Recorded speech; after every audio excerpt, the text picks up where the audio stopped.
Hey, today, how's everyone doing? Today is the social distancing version because, I am kind of feeling a little under the weather today. So you need to excuse me there. Um, and hence, that's why the mask is on.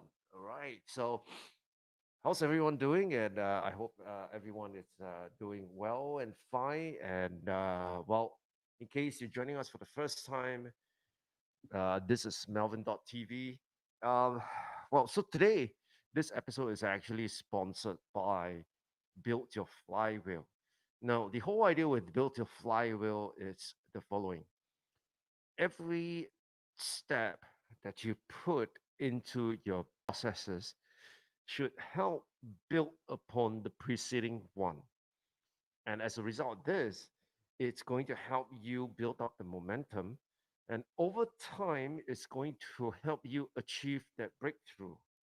So it's not just about creating a marketing funnel, or it's not about creating a smart Facebook ad campaign. It's about putting in place all these pieces and all these processes in such a way that it builds up momentum.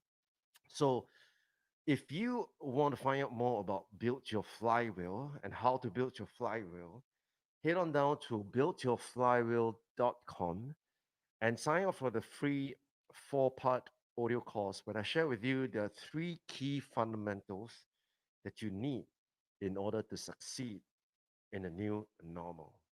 All right, so that it's the sponsorship that I want to talk to you about here. The other thing I want to talk to you about here today is today I'm actually using a tool to broadcast live.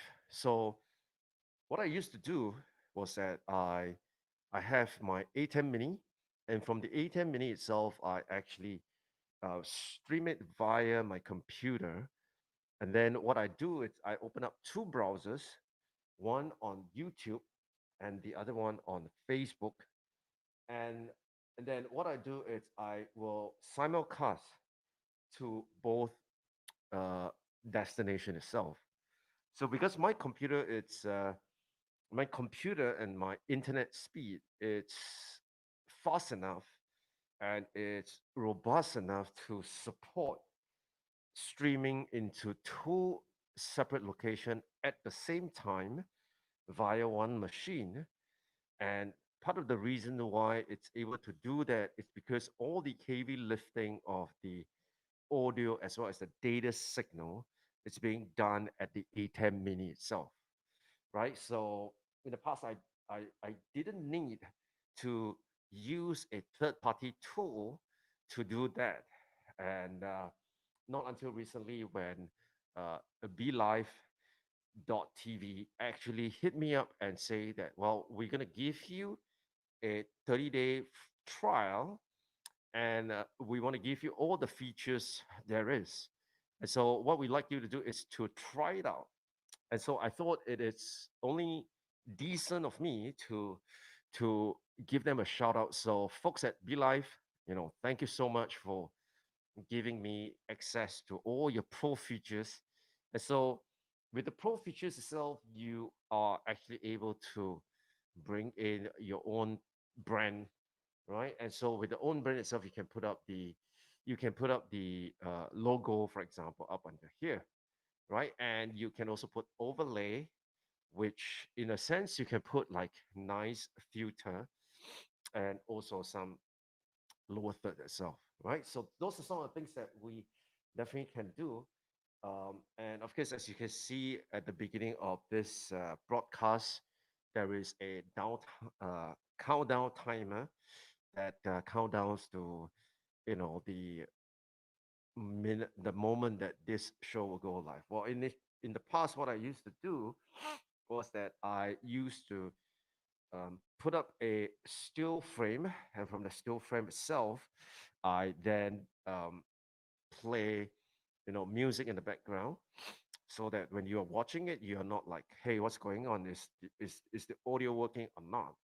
So at least you know that the audio is working, but the show is not live yet, or rather, the show is not on yet, right? And until when you see the intro, that's when you know the show is coming on live, right? So it's absolutely experimental. One of the things that I like about this is that it allows me to look at, right? It allows me to look at what people are, who are the people watching, or rather, how many people are watching. And the other thing is that it gives me the ability to look at the comments and to be able to respond to the comments right off the bat. Now, with the A10 Mini itself, I can also do additional visuals and overlay and all that.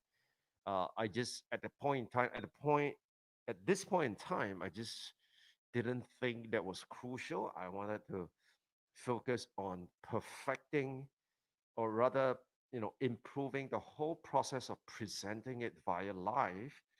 Um, and then I get into the visual part, because no point having all this visual nicely laid out, but the content sucks, right? So that it's the focus itself. So that being said, I like the Be Live because it kind of gives me additional options, and I could just use my computer. I do not have to use a second computer or an iPad to do the streaming. However, what I do not like about this is that on YouTube, it only allows me to stream at 720p. Whereas if I were to do the stream native into on YouTube using the browser itself, I could actually get it in at 1080p. So I'm just gonna experiment with it today to see how it goes.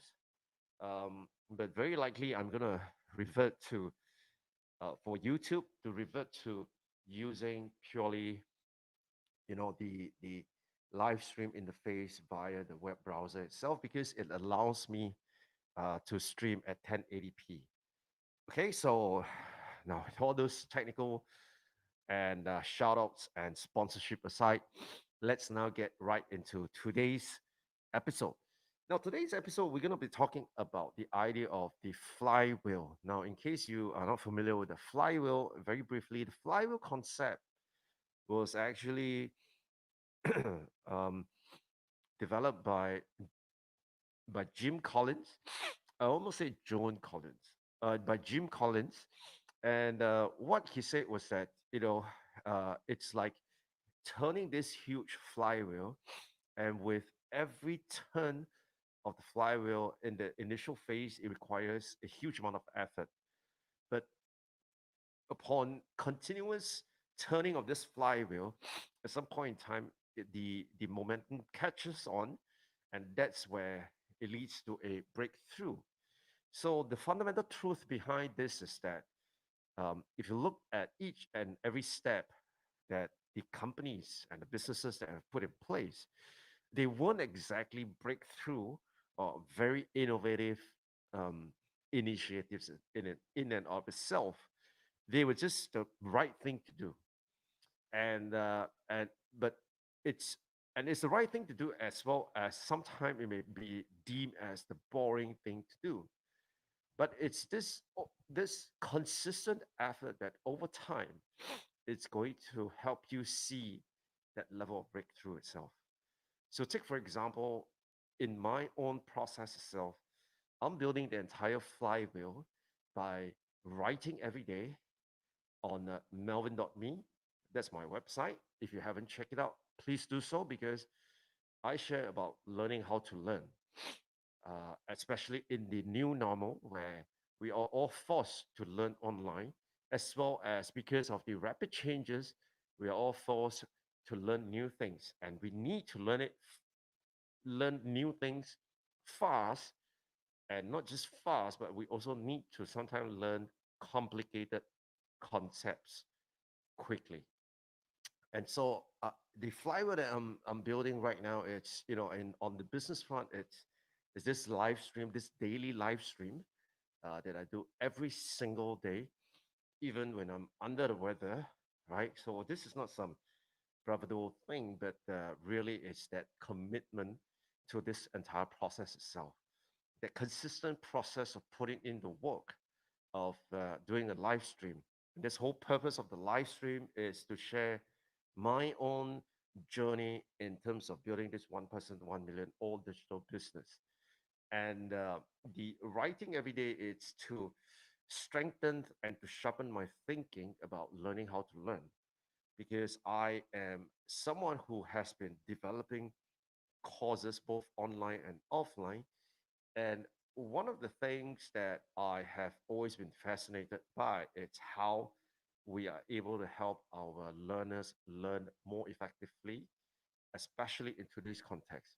So, like for example, this week I just completed an online session with a group of people, and I'm pleased to say that in one of the feedback that came back, one of the participants actually said that the virtual version was indeed really experiential, and she went on to mention that it's probably even better than a face-to-face session itself.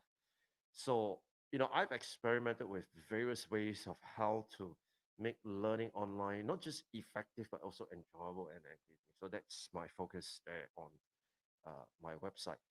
So today we want to continue with the aspect of you know don't do anything and do not create your online course until you have all this information in front of you, right? So don't go out there and create an online course thinking that this is what other people need.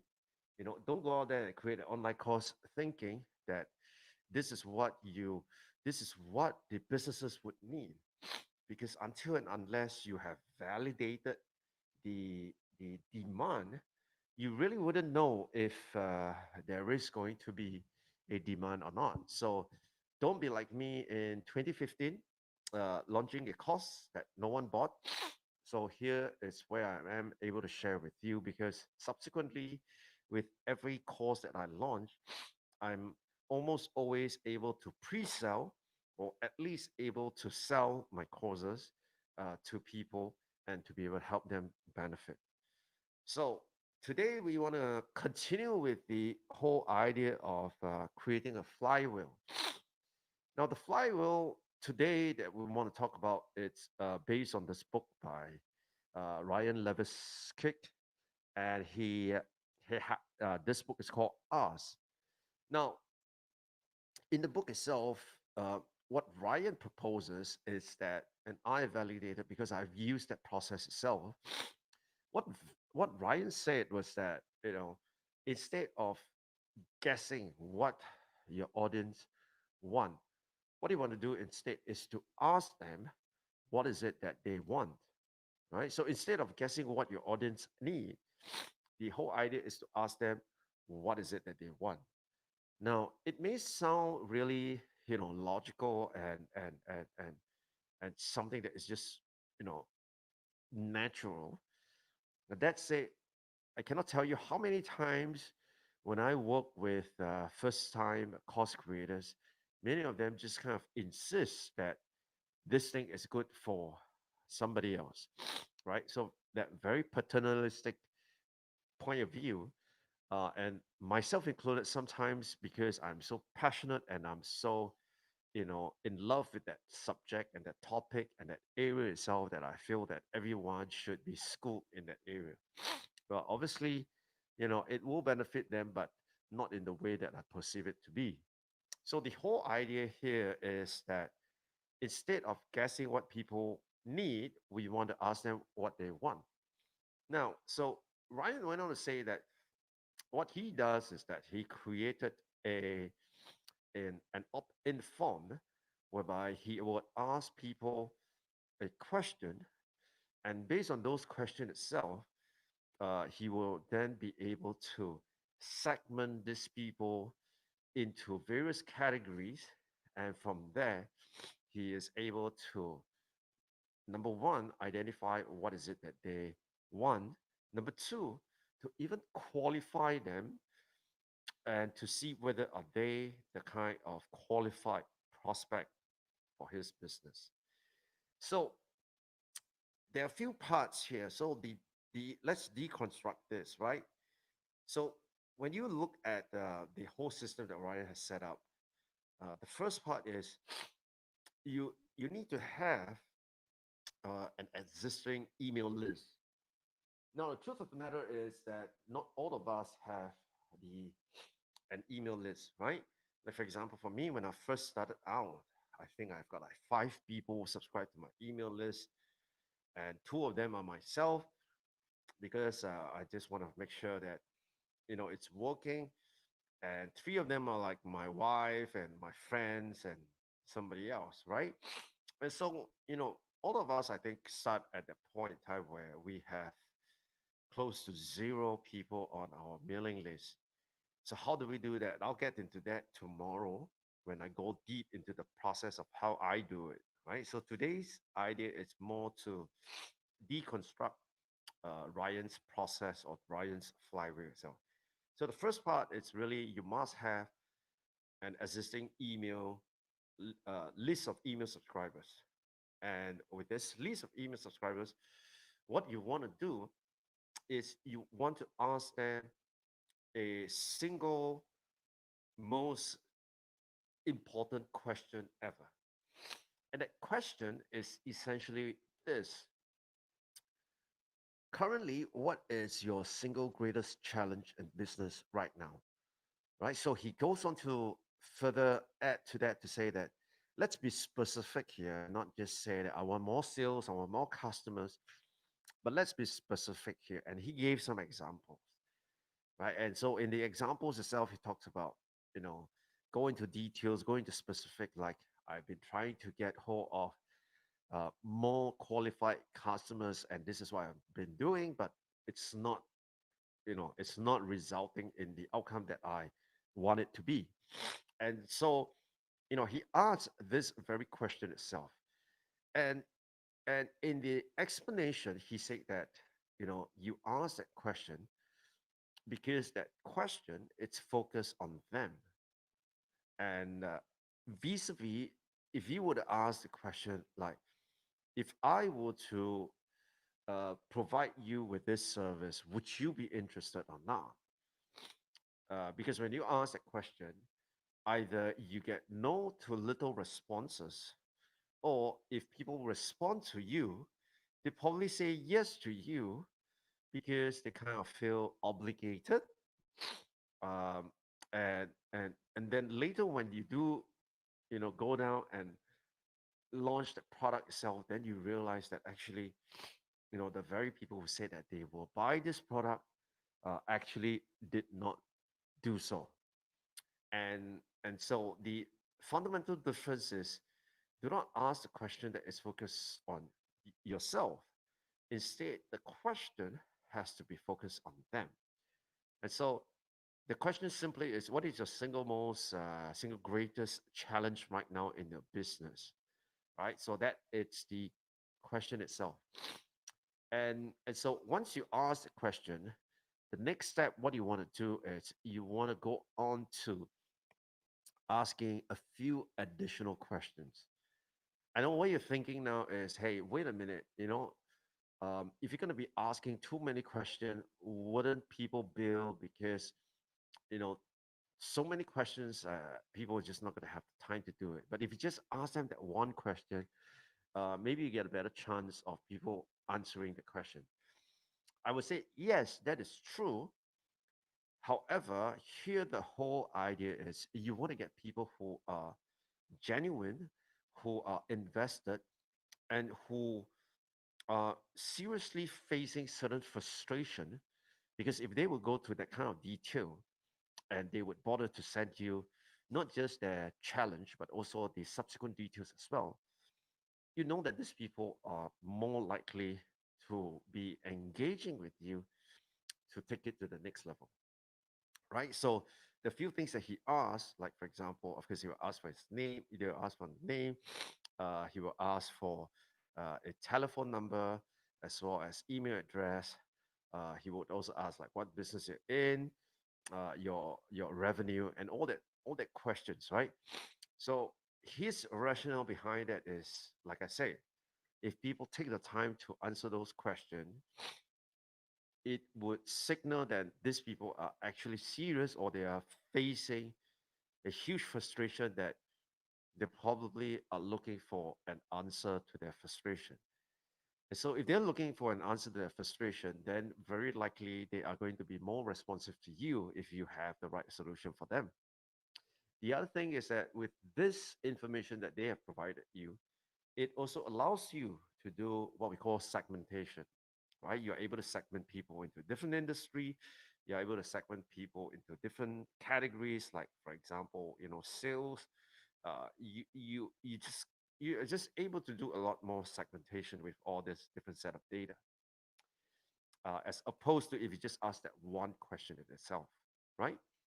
And so that is the main thing, the ask part.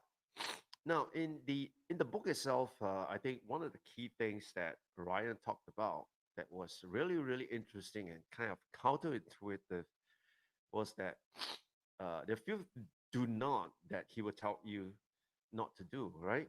So number one, it's it doesn't matter if the form is ugly, right? Because you say that look, when these people are going to share their challenges with you, I mean, if they are bothered about the fact that this is a beautiful form, and because of that, they are more inclined to want to submit that information to you, then you're not quite sure whether what the motivation of these people really are.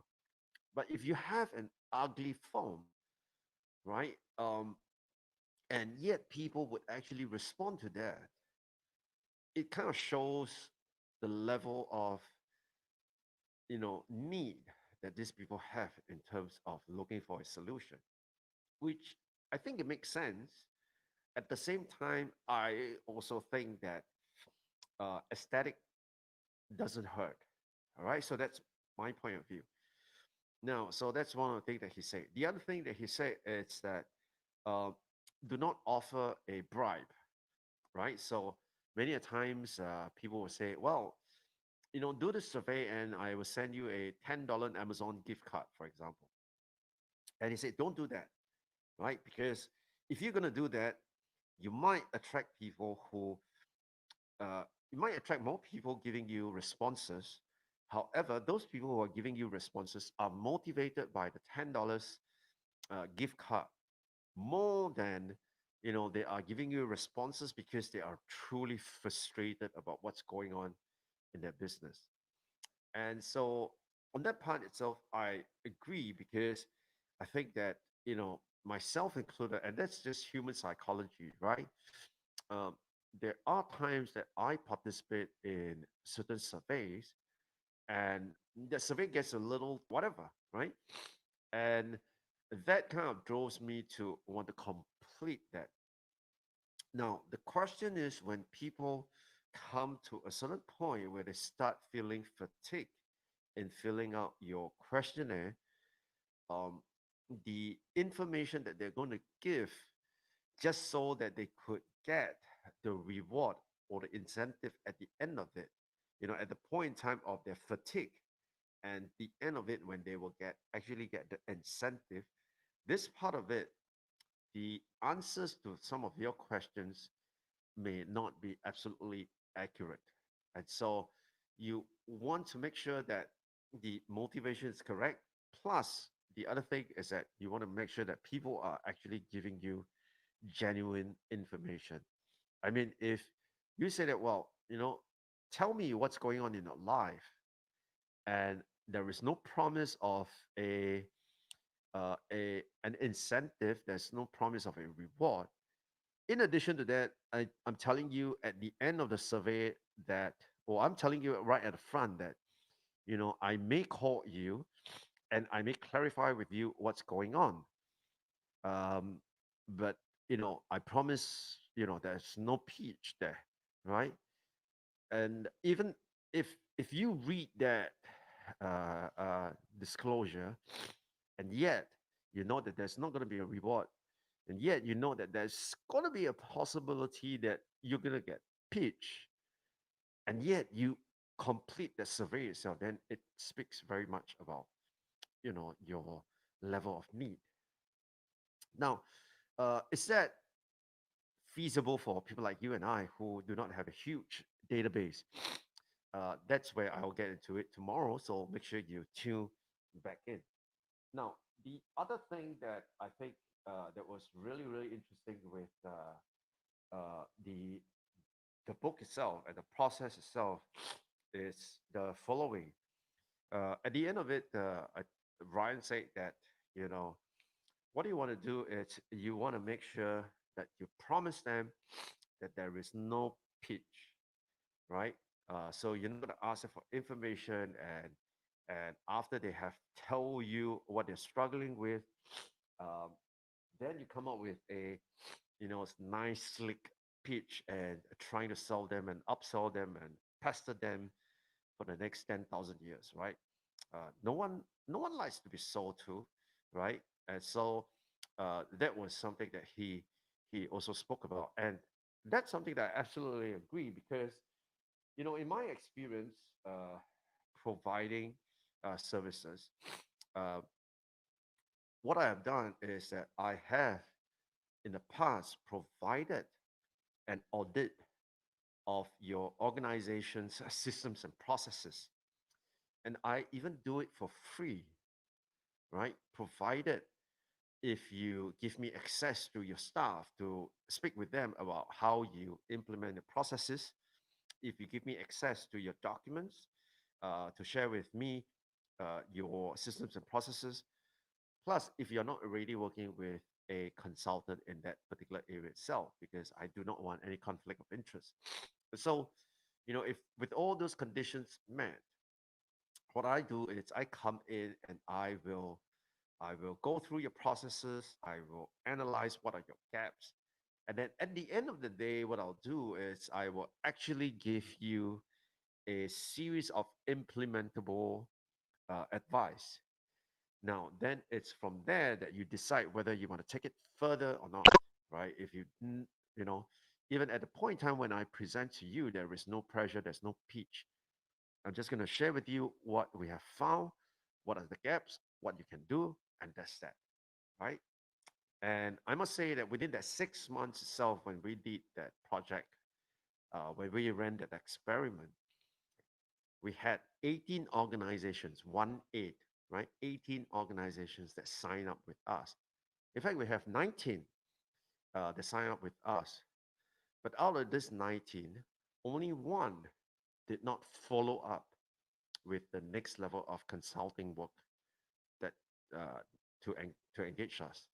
The rest of the 18 of them actually engage us to help them implement and to help them course correct in terms of their systems and processes.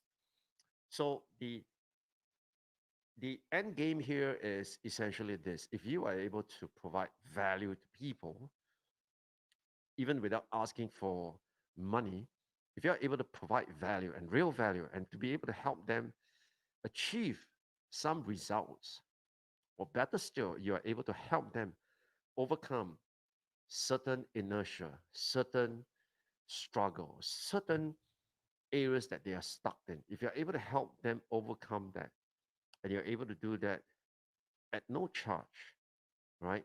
Of of course, you're gonna look at your time versus money, that sort of things. But if you're able to do that and you're able to help people go through that process, then indeed, you know, people are going to be trusting you because you have already delivered results with even where they did not pay you. Let alone if they would pay you, they could only imagine the kind of phenomenal outcome that they will experience. And that's one of the reasons why I devote time every day to do this show, because I believe that many of us are struggling, especially during this time of the pandemic. And I would say that many of us, at our age, will probably see ourselves like we have probably 20, if not 30 years max, in the next 20 to 30 years left of a economic, you know, work life, right? So we've got about, 2 or 3 decades more to go before we probably either retire or we are just not able to function economically. So it is pretty crucial that within this 20 to 30 years, we are able to do something not only for ourselves, but we're able to do something that it's aligned to our passion, aligned to our purpose, and it's something that leverages our proficiency. And better still, if that's able to make an impact on other people. And so I implore that, if you are that person who is looking at the next 20 or 30 years, are you going to stay at where you are, or are you going to be investing in yourself and doing something that is aligned to your purpose, your passion, and leveraging a proficiency? If that's what you're after, then definitely you want to follow me on this channel because that's where I'm going. And if you know of people who also are on this path or thinking about going on this path itself, well, let me know, set up link them to me and share with them what you have been learning from me in this channel itself. Many exciting things are coming up in my entire flywheel and ecosystem. So make sure you stay tuned. And the best way to do that is right now to subscribe to this channel and like this video if you found it to be useful. And the other thing is, definitely check out buildyourflywheel.com because that's where we're going to be able to provide you with a 4-part free audio course where I teach you the 3 key fundamentals to help you thrive in the new normal. And so, once again, thank you to Build Your Flywheel, our sponsor, as well as Be Live for this cool tool itself. I'm going to be using it for a few more times, and then we're going to see how it goes. And with that, I thank you so much for watching, and I'll catch you guys on the next one. Hopefully, without the mask. Bye bye.